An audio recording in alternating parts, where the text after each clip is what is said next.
so many of those kinds of figures in mythology, in history, disabled. The seers, the soothsayers, the divination, like all of this stuff was based with someone who was disabled in some way or another. Welcome to Invisible Not Broken. Today we're talking about disability income, the past and current state of prejudice against the disabled, and lots more.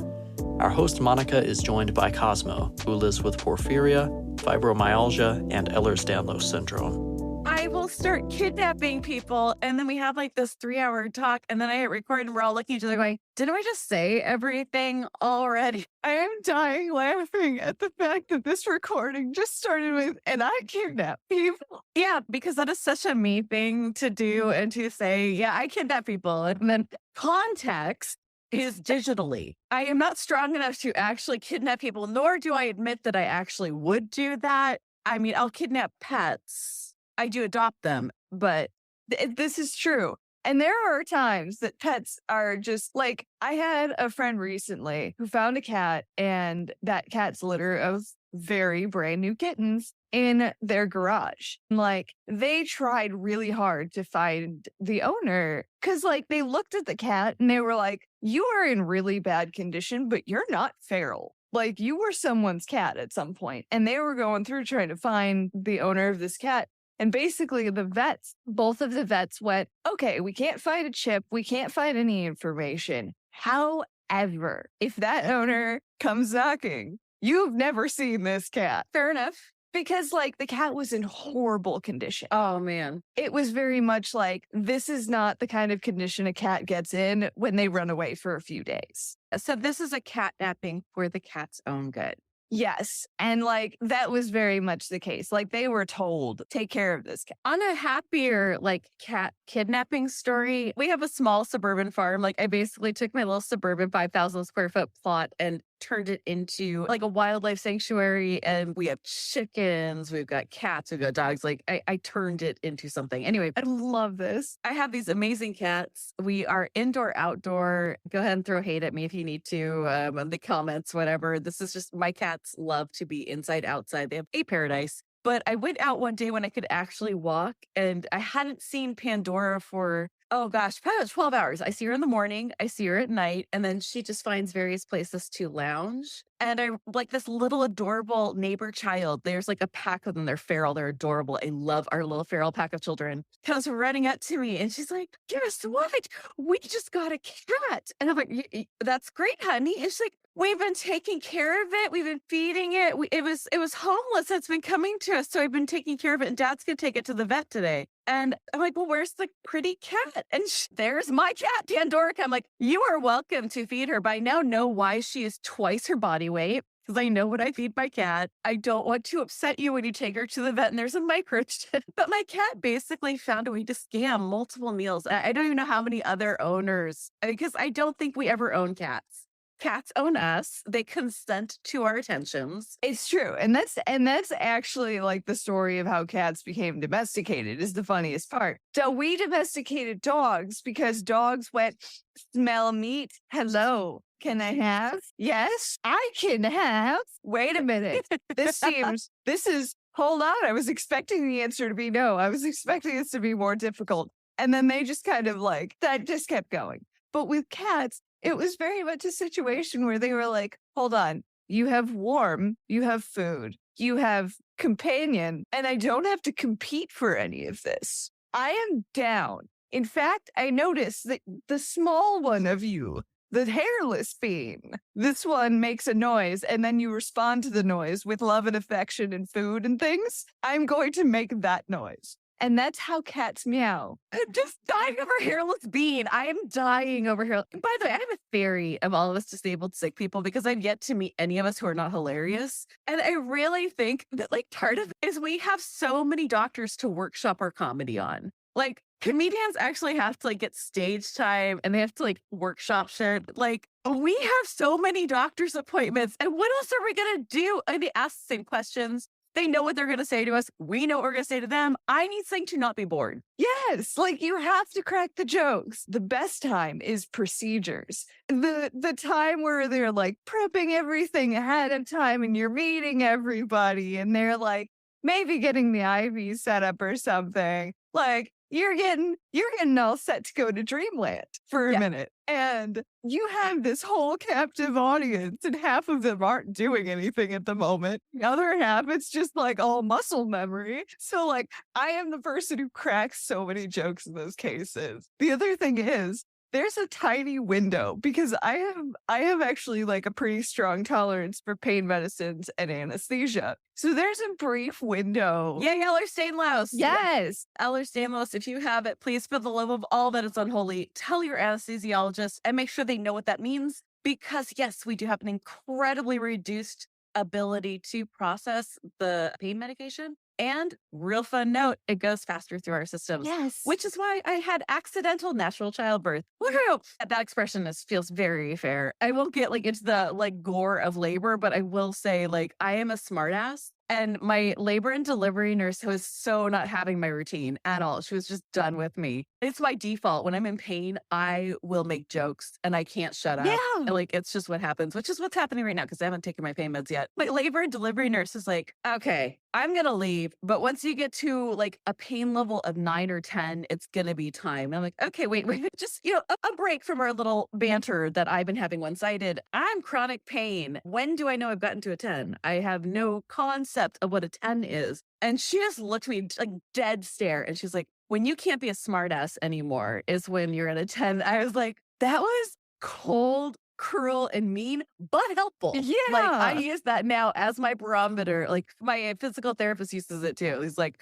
you're not being funny right now. Okay, we are in trouble. But that's brilliant, right? Like, I'm also going to stop blurring my background because, like, one, it's ADHD piles. It's fine. I'm just like digging everything I see. I keep forgetting like how much cool like art and collectibles I see whenever. Like, is that a suit of armor back there? It is. That's Pierre. Hold on. I'm going to show you. Hi, Pierre. Oh my God. This is why I adore you. I'm a LARPer and I have been since I was 13. So I know so many people who do things like SCA and Dystopia Rising. Why have I not done this yet? Oh, we need to explain because I know LARPing is like, yes. We are a role-playing household. We do not LARP, but that's mostly because accessibility, wheelchairs, LARPing is a thing that's possible. It's just way more effort than I'm willing to put into anything in my life right now. It is. So you need to explain LARPing for the general public. Good point.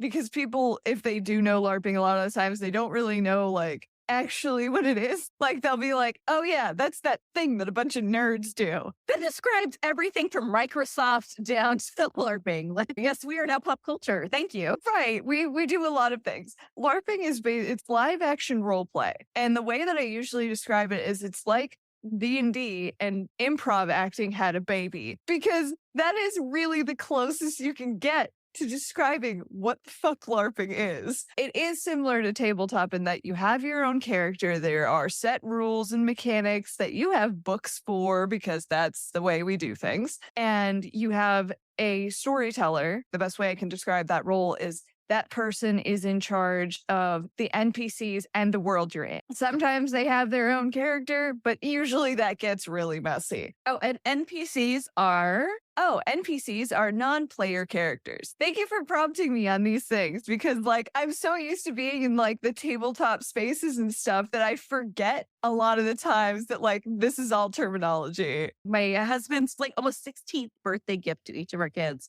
was to create this incredibly in-depth D&D campaign. And it is the cutest thing. It lasts for like 6 months to a year. Our son still talks about it. Our son's in his 20s. He lives in another state. When he started this one for our baby, our son came home. We took an NPC and turned it into a character for him. So whenever he comes home, he can kind of jump into the game. And each of them have had like such great memories with their dad to do this game with him. I know it's like that. There's a reason I married this man. Like he is the best human I've ever actually met. It took him 3 years to convince me he was actually this human because I was like, there's no one. I used to call him Mr. Rogers when we met because he said OC Daisy unironically. Like, I have ruined this man. He now swears. And like, my daughter is so mad at me for getting him to start swearing. She's like, no, dad used to never do this before you fucked him up. I'm like, did you just hear yourself? You did it too, honey, not just me. You're a teenager. You can take some personal responsibility here. You messed up, dad, too. And the other thing is, let's be real. I don't think that people genuinely go through parenthood and come out not swearing. There's not really a way to get through parenthood without having some kind of coping mechanism, right? You have to have a coping mechanism to raise a small hairless bean. Yeah. That meows at you. But we're going to keep bringing that hairless bean joke back because I'm here for it. And buckle up, everyone. This is a new thing. But you're right. Like, you have to have some sort of coping mechanism to do this. Like, I'm actually responsible for your ability to breathe and eat and become, and I'm supposed to make you a good human that's productive in a very scary world that I can't handle, that I emotionally was unprepared to deal with. I am in a constant state of whatever that opossum meme is, where the opossum is just like, no. That is how I feel every time I open up a newspaper. I'm like, I don't know how to process this, and I have to teach you how to process this. Right. Like, especially if you're Gen X and younger, right? Because like, you're a baby. You are not allowed to grip yourself with this old lady over here. You are adorable. Look at that shiny skin. No. I have earned this crone-ness. I have earned the cackle. It's not like necessarily that it's about the age, right? Because that's why I also made sure to include like Gen X. Chronic illness gave me 30 years. I felt that in my bones. Oh my God. People have been calling me an old soul since I was like 8. And it's really just the chronic illness. Like, it's really just the fact that like I had to develop gallows humor, a sense of what death is, my own mortality, the ability to manage an illness, the ability to explain what chronic illness is to other children, the ability to communicate about my mortality to other children and not have them immediately run screaming, and also not,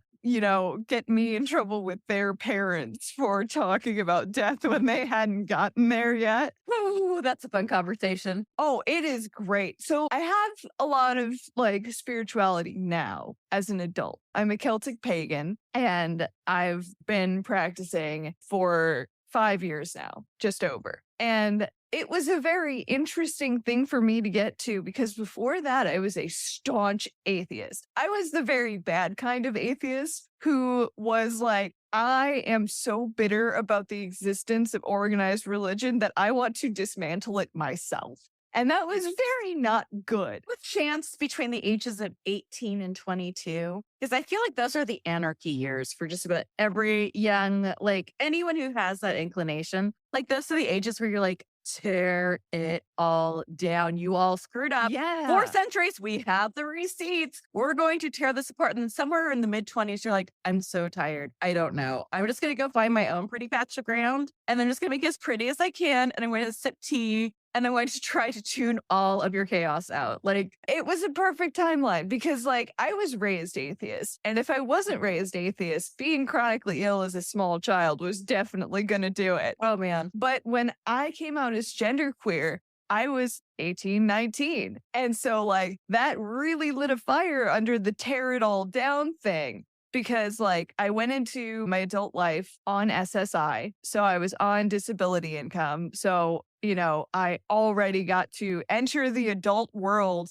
Like all these other people around me, all my peers were going into adult life with going to college and talking about their careers afterwards and saving money by working, doing all this stuff. And I was working too, but I wasn't allowed to save money. Oh, you need to do a quick explanation because we have international listeners. Yes. So there's 2 different types of disability income in the US, SSI and SSDI, which isn't confusing to anyone at all. No, same with Medicare and Medicaid. Yep, everything's fine. I definitely didn't get confused constantly for the first 5 years of this. So SSI is the one that I think most disabled people are on because SSI is supplemental security income. The supplemental part is kind of a lie. And by kind of, I mean very much so. What happens is there's a few different restrictions. There is an asset limit, which means you cannot own assets, which includes cash, property, valuables, stocks, etc. You can't own any of those things. Or your spouse. If you're married, it's so much worse, which is why lots of us can't get married. We do not have marriage equality in the US, despite queer marriage being legalized many years back. Wow, that actually is many years back. Yeah, when the Supreme Court actually meant something. Do you remember that when the Supreme Court meant a thing? Exactly. So you have the asset limit. And that asset limit, by the way, is set at $2,000. The sum total of things that I can own as valuables, car, house, checking account, savings account, any investments, anything like that, it all counts. And it does not count per thing. It counts total. You cannot have more than $2,000 of thing total. They don't count small knickknacks, but like when you get up there, you get up there. And it's very frustrating. Because here's another thing. The computer I have cost like $1,500 because that's how much a good computer costs. So that's fun. That means that the computer I have drained my savings, the savings I was allowed to have, but I needed it to be able to do the things that I do. So the asset limit is a thing. They finally did make a concession where you own your primary mode of transportation and the home that you live in. Oh, that's new. Okay. Yes, that's new. They did finally add that as a thing you can do. And thank fuck, because they realized things like, oh, if you inherit a house or you had a house before you became disabled, you then have to sell the house, but then you have more money than you're allowed to have. See, this shocks me that they got that through because this is how conservatorships earn money. I'm not talking like the person, the parent, or someone who, needs to, which we can have a whole discussion on whether people need to or not. But what I'm saying is that there's actually financial groups that have conservatorships where they do this. And this is how nursing homes earn money and care homes earn money, is that for a very long time, which I did not realize this had changed. I'm shocked that their lobbyists did not force this to not get changed because they make you sell your house. Yeah. Which is why when my dad got sick, my parents had to look at divorcing. Yeah. Like they've been married for like almost 50 years and they looked at having to divorce. So by the way, if you think that this conversation does not apply to you, if you live in the United States, yes, it does. This applies to you because you can get sick, you can get stroke, you can get a heart attack, or your spouse can. So just letting you all know, this conversation is for you. It is. It is for you because the other thing is no one teaches you any of this, including the government. They don't tell you most of this stuff. I am this year transitioning from SSI to what's called DAC. DAC is Disabled Adult Child Benefits. DAC is technically a form of SSDI, but it is its own thing because it has its own process and its own rules for application and acceptance. It's very weird, but the concept is, so the core of all of these programs is disabled people, and this is a terrible sentence. This is a sentence I don't agree with. I hate it, everything about it, but it is the way that it's set up. It is the intention of the government. The idea with all of this stuff is that as a disabled person, you are either the burden of the government or the burden of your family. And we wonder why we get killed off so often. Exactly. And the reason that things get worse and more complicated when you get married, and in some cases, like in my case, if I get married when I'm on DAC benefits, I lose them. It doesn't matter who my spouse is or whether or not they have money, whether or not they're disabled. The benefits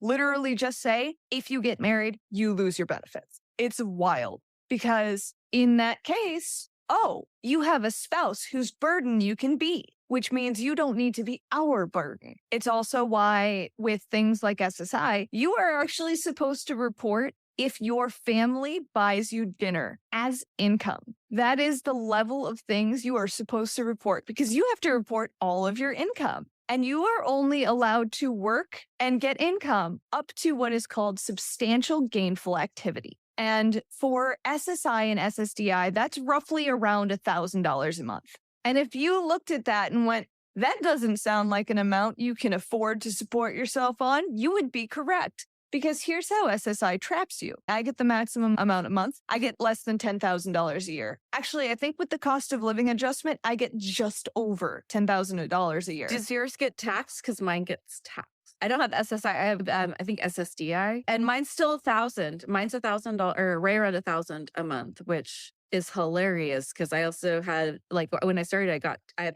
2 children, and they gave me $200 per child. I'm like, okay, so in California, I'm supposed to rent an apartment, pay for food. I haven't gotten to the food yet. I'm already out of money. And also, we pay for our medical care here. Just because you're on SDI or Medicare does not mean you don't also have to pay a copay. I have to pay, even though I have Medicare and health insurance, I have both. I still have to pay $6,000 a year before any of that kicks in. Yeah, there are some programs where you can have Medicaid pay for Medicare, but Medicaid has a whole bunch of restrictions on where you can and can't get care. Medicaid is actually the reason that I had to leave my last therapist, who was the best therapist I've ever had and was trauma focused and actually helped me significantly. She hated this situation because she tried to find every way around it she possibly could and came up with nothing because she moved and started a private practice, which meant she didn't have the resources to do the amount of paperwork that is required to take a patient who is on Medicaid. And let me clarify,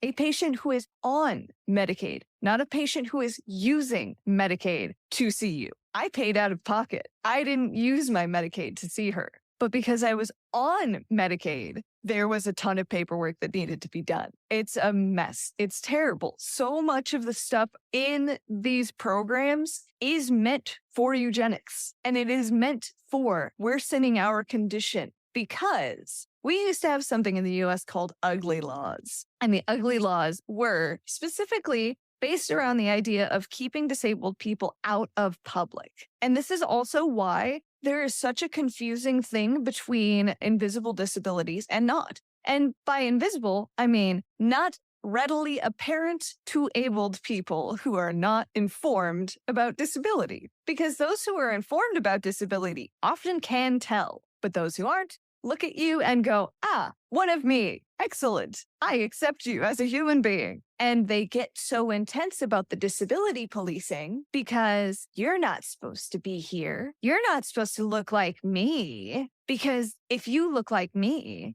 then maybe people I know are disabled. I've kind of come to realize that a lot of the traumatic experiences I've had with healthy people, which there's been plenty, are usually around people who are terrified this will happen to them. I feel like it's different than a lot of other prejudices. We do not stand for any of that. That's awful. I'm just saying this is different. And the reason I feel like it's different is I think most people realize you are not going to get turned gay. The frogs, the water, watching Teletubbies, your gender, sexuality is pretty much decided way before media will get to you. Disability will find you. If you are lucky enough to live long enough, it will find you. You cannot avoid it. Eventually, you will become one of us. Come to the dark side. We're funny, but it was so based in fear. Like the horrible things that people have said to me were so based in, oh my God, I'm scared. And recognizing that made it easier to say goodbye to those people without feeling like I wanted to like nails down a chalkboard. It's just like, I wish you comfort and compassion. I wish you to figure out compassion. I wish you to figure out wisdom. I wish you healing. Blessed be Mazel Tov, wishing you the best away from me. Like, I wish you'd have the best possible growth and life, but you are no longer emotionally healthy for me. And I wish you to have all the good emotional growth, not in my space. Yeah, so much. Like, I feel like 40s were the best decade for me. Like, my 20s, you could not pay me enough. My 30s were like this absolute like trauma response of trying to figure out the trauma of the 20s. And like 40, I feel like this whole crone thing is totally vibing me. I'm like, I think I was always that old woman, like in a cottage, just sort of like eyebrow raised, tea with like a shot or two of whiskey in it with a whole bunch of fuzzy things running around me going, that looks like a shit show I'd have no interest in. Close the garden gate. Right. I feel like the idea of the crone, something that's really important that often gets lost is the fact that being a crone it's not necessarily tied to age, because what tended to correlate with age, especially age that was, just after a time of motherhood, like mothering age, right, was disability. And so many of those kinds of figures in mythology, in history, disabled. the seers, the soothsayers, the divination, like all of this stuff generally was based with someone who was disabled in some way or another. Can living in the patriarchy count as a disability? I just want to know. Like, it makes me so sad. My teenager is always constantly going like, this is not okay. And I'm like, no, that's not okay. But it was so much. And like, it'd be like, well, mom, why didn't you guys do this? Like, we were like watching like, the whole response to the dress code, like dress coding stuff. And my little baby is like, well, isn't that what you did? I'm like, no, we were not taught we could do that. We were taught to sit quietly. Like to get to that point, like when I complained, it was boys will be boys. Your bra's just being snapped, your ass is just being grabbed, and you're not getting hurt. It's fine. That's from principles. So trying to explain to my little baby the fact that society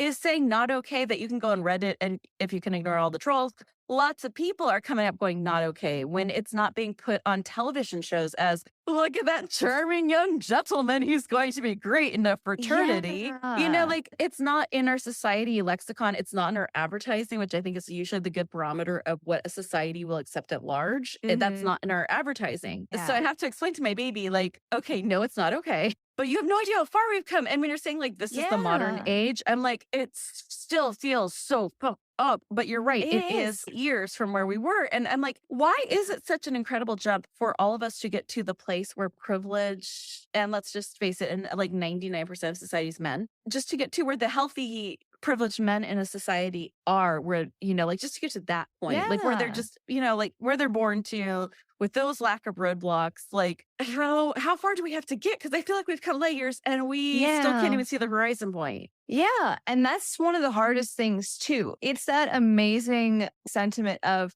the more you learn, the more you realize you don't know. That's fair. Because the other thing is, that's part of it. Is like, we have to learn about the people that are being oppressed and are marginalized by this society in order to know what they need for us to be able to bring them up with the rest of us. And like, I say that as though I am up with the rest of us, right? Because like one of the few forms of marginalization I don't have is like race, right? Because like I'm trans, I'm queer, I'm disabled, I'm poor. It's just got all of these fucking layers, right? But like, it's true. And like, that's also like circling back a little bit to the idea of the fact that a lot of ableism is based in fear in a way that isn't as present in other forms of bigotry and prejudice. Because I think that is good to point out. And part of why it's good to point out is because the fear driving ableism is exactly why ableism is used as the basis for these other forms of bigotry. Because that's the whole idea, right? Like race science and like the ableism used to paint queerness as mental illness and things like that. It's all rooted in ableism because ableism is the most palatable form of bigotry. Everyone that's abled tends to be afraid of being disabled. And like, I get it. All right. It's not fun. The other thing is like, when they tell you to do yoga and all this other stuff, what they're expressing is their fear. What they're expressing is, I need to feel like these are actionable things that will make you not disabled because I need to feel like this is a roadmap I can follow to not be disabled. I need to feel like if I do all the right things, I won't be disabled. So I need to feel like your disability is within your control because that means so would mine, or like so would me not becoming disabled. They have to blame us because otherwise it's just this cosmic thing that could happen to them at any moment. And here's a great example, right? One of the things we recently finally found out, because another thing is people don't realize, like a lot of people, abled people don't realize that you don't just kind of know your disability. You mean House doesn't come running through the hospital doors with a team of pathologists that will stop at nothing until they find out what's wrong with you? What? Right. There are some disabilities where obviously you'll know. You generally know if you can't see or hear. that's something that they figure out pretty quick. Like if you're in a car accident and your arm is like cut off, we figured out what's wrong. Like that's the level you can expect of the amount of investigation that will go on if you do not advocate for yourself. And even then, they might fuck with you a little bit because that's how it goes. Like they might be like, yeah, you don't have the arm, so obviously it doesn't hurt, or like things like that. Look up gaslighting in the dictionary. You will see someone with a stethoscope. Not all doctors. I get it. Not all doctors. Some of you guys are pretty awesome, but enough that I feel like I just want to throw one thing in there before we go into this section is you got this first part of the prong of the erasure of people. The other part of the prong is the erasure of those people's achievements. Yes. That's what hurts my soul because when we're learning history in the state approved schools, you don't get to learn anything except the wars and the men who were in power because apparently they forgot all of women's achievements through all of this time. Because I didn't learn about any of this stuff until college. I'm like, wait a minute. It is an erasing of everyone's achievements. And that's the other way they get you is, it ignores all of the incredible things people can do while dealing with everything else they're dealing with. That's the other thing too, is that like that erasure is so on purpose because right, we mentioned earlier about how it feels like we have these huge leaps just to like bring marginalized groups up to where able cishet white men are at. And that's a much harder sell for society to give us incremental progress if we have the history and the knowledge of the fact that, hey, but things went down before they are going back up. We were there before. We had our place in these societies. So I'm not going to fuck around with incremental progress. I am just going to make demands and make it very clear that you can't survive without me, because that's the big thing. If they show that all of these groups are capable of the amazing things that they've done in history, then we're just going to go, yeah, actually, funny thing is, y'all's group did a lot less. You mostly just exploited the rest of us, actually. So if you think about like hiring managers, I spend like 90% of my life in bed. So I have to have an entire office in bed. I'm an artist. I'm a writer. I have everything there. Plus I have kids, plus I have pets. So I've created like 5 separate rooms in a 10-foot space. It's pretty out of the box thinking. If you hire someone who's actually an out of the box thinker and is super motivated, disabled people. Disabled people. We might not get it done on time, but it will be done in a way you could never have imagined. Right. And realistically speaking, if you work with us to set the deadlines, we probably will get it done on time because we know how to make sense of our own capacity a lot better than you can. Realistically speaking, and the deadlines that you set are probably shit-tabled people anyway. They're usually arbitrary. It doesn't That's usually a power play. Let's be real. It's a power play and it is for the investors because investors don't like it when they aren't sure when something is going to be done. I mean, too, if I promised pizza at a certain time, I would like my pizza at that time. I get grumpy. I mean, it's fair. It's fair. Disney fucking lied to me. First off, it told me that with this long hair, I could just throw a ribbon in it. Secondly, it told me that those woodland animals, if I took care of my pretty little nature garden, the woodland animals were going to come in here. They were going to make me a whole wardrobe. And they were going to make me dinner and bring it to me. I would like a discussion with Disney. I feel lied to. I feel hurt. Yeah, what is this? Disney also taught me that cleaning is just, swooshing a broom back and forth for a minute while singing. Yeah, which I can do that some days, a few days, every now and again. Sorry, I know y'all hate it when I cackle, but oh, I think it's fantastic. Oh no, we get notes on my cackling. Oh, really? We get lovely emails on my voice, my cackling, and wow, y'all really want people to be quiet, don't you?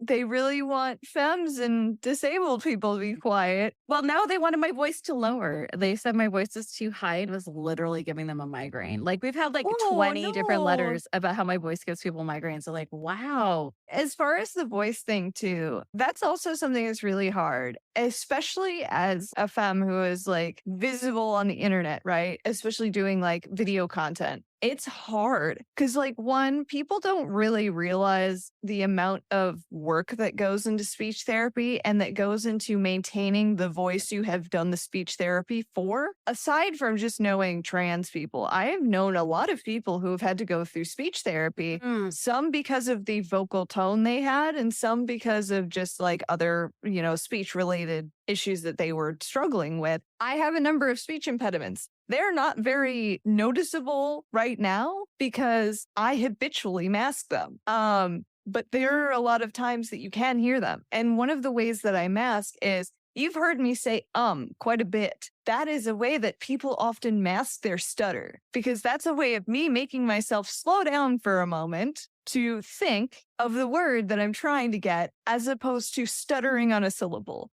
This is something I've been doing since I was a little kid, but also is actually a pretty common like stutter presentation. It's just your brain like having to take a second. And I also have one that is related to, I had a bunch of dental work when I was a kid. A lot of people look at me and then go, that makes sense. There's a lot of teeth happening here. Also, another stainless thing. Yes, I found that out very recently, and I was like, fuck. I had to have a few teeth removed. I actually was very upset, and I'm still upset about this to this day. They took out my canines. I was pissed because I had very nice canines, but they took them out because I was a very bitey child. It's not fair. You needed defense mechanisms. Well, and that's the thing, is I did. I grew up with 4 older siblings. I had stunted growth, and I was a super weird kid. And I also didn't have very good hygiene because my mother never instilled that in me, and never tried to make sure that I brushed my teeth or showered regularly. And my ADHD ass wasn't going to do it. And also autism. I hated a lot of the sensations with showering and brushing my teeth.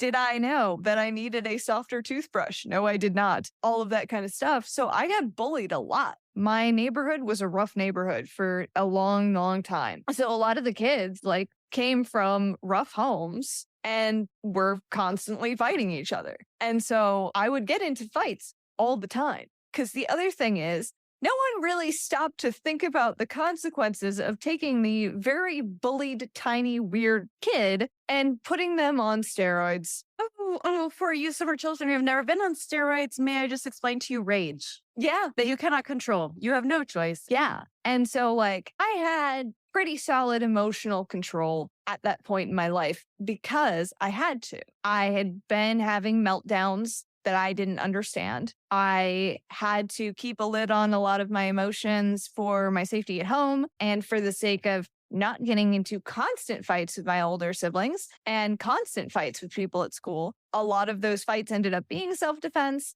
and that's how I left it. But the steroids made it so that I really couldn't ignore things. And when you are constantly picked on at school, this means that half of the stories that get told about you afterwards involve, and then I threw a chair at them. Because I'm raging between, oh my God, I just popped out my kneecap and we need to end this now, and also start laughing over this ended because I threw a chair at them. I don't know which one to land on at the moment, and I'm trying to want the one that will not have me scream in people's ears. So I'm going to end it there on the and I threw chairs at people, because I feel like we started this with kidnap people. We're ending it with I threw chairs at people. I adore you. We will talk very soon. I will leave my editor to do a nice exit, but be kind, be gentle, be a badass, and we will see you as soon as I stop crying. Excellent.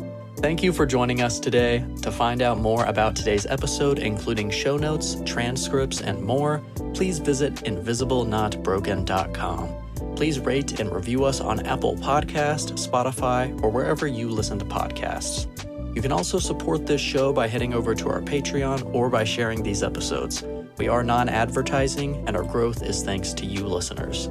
Thank you to our hosts Monica and Cosmo for a wonderful discussion. This episode was edited by me, Luke Spine. Last but not least, be kind, be gentle, and be badass.